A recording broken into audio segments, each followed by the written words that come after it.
How to send Robux to your friends through your mobile phone. This is what I will show you in this how-to video.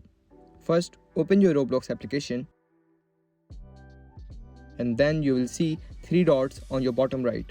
Just tap it and go to your groups option. For this method, you must own your group.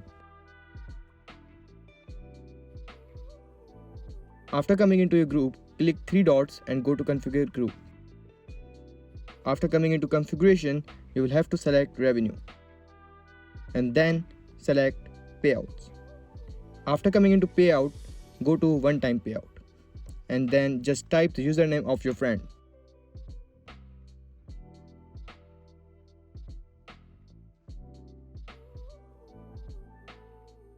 Please remember, your friend must be the member of group, otherwise you cannot send him Robux.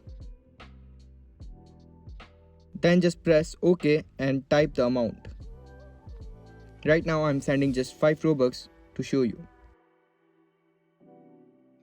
After typing the amount, just press distribute.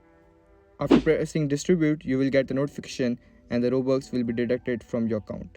So subscribe to this channel for more how-to videos like this.